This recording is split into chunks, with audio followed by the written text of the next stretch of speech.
Hello student, welcome to my channel MK knowledge and techno. आज हम परमेय संख्याओं के दशमलव निरूपण की विषय वस्तु के बारे में बात करेंगे, जिसमें परमेय संख्याओं का दशमलव निरूपण को मुख्यतः दो रूप से जाना जाता है। एक शांत दशमलव जिसे हम टर्मिनेटिंग कहते हैं, और दूसरा अनवसानी आवर्ती या नॉन टर्मिनेटिंग रेकरिंग या अशांत आवर्ती। तो इसके विषय वस्तु को हम 3 उदाहरण के द्वारा समझेंगे, जिसमें पहला दिया गया है 10/3, मतलब 10 में 3 का भाग देना है। आइए देखते हैं हम क्या होगा इसका। पहले वाले में हम 10 में 3 का भाग देते हैं।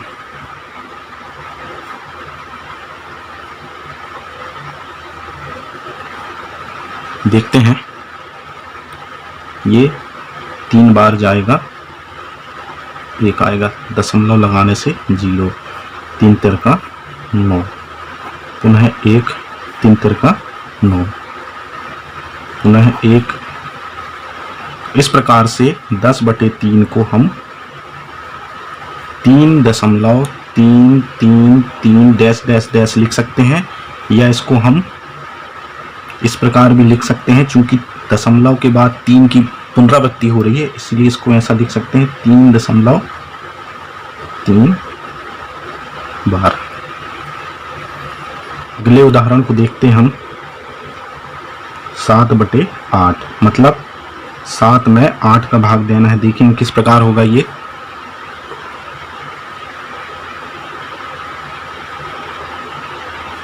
ये हो जाएगा 70, 8 बार जाएगा, 8 अठिया 64, कट के हो जाएगा 6, 8 56,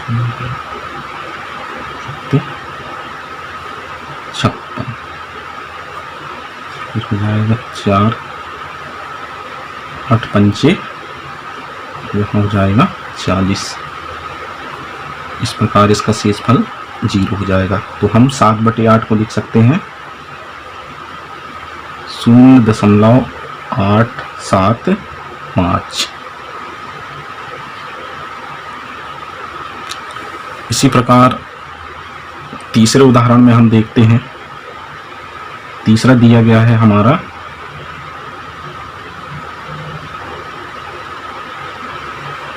1/7। इसका मतलब ये है कि 1 में 7 का भाग देना है।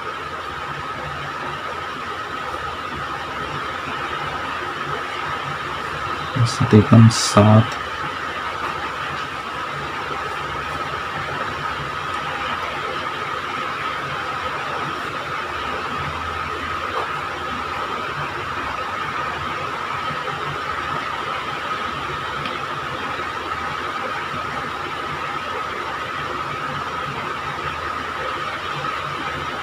तो आएगा 7 दूनी 14,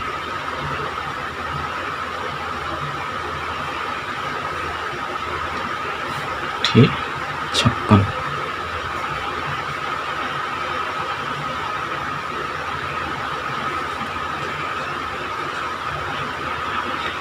सात पना 35,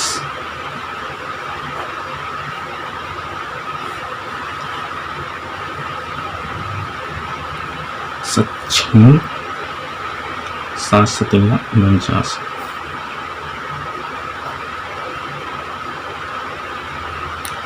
हो जाएगा 7। इस प्रकार से पुनः ये रिपीट होने लगेगा। 0 लगाएंगे तो ये हो जाएगा 7 एकम 7,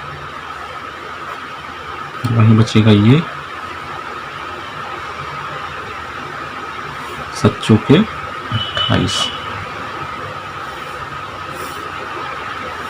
7 दूनी 14। इस प्रकार से हम देखते हैं कि इसको 1/7 को हम 0.142857, फिर 142 डैश डैश डैश रिपीट कर सकते हैं।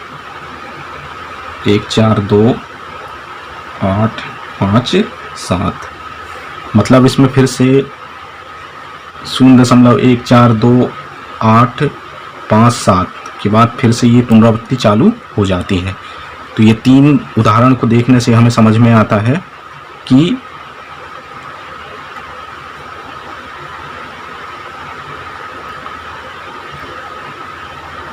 जो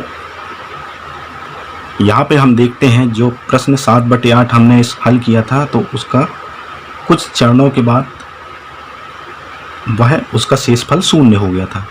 तो जिसका शेषफल अंत में 0 हो जाए पूर्णतः, वह कहलाता है शांत दशमलव।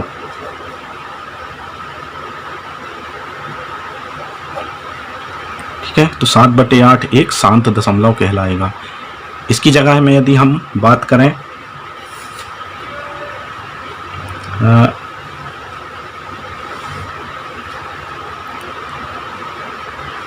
10/3 की, तो 10/3 में क्या है, 3 की पुनरावृत्ति हो रही है इस प्रकार, इसलिए और तीसरे में भी कुछ चरणों के पश्चात पुनः उसकी पुनरावृत्ति हो रही है, अतः इनको हम अनावसानी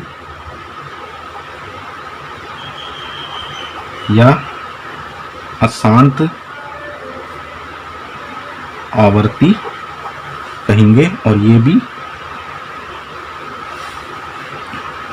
अनावसानी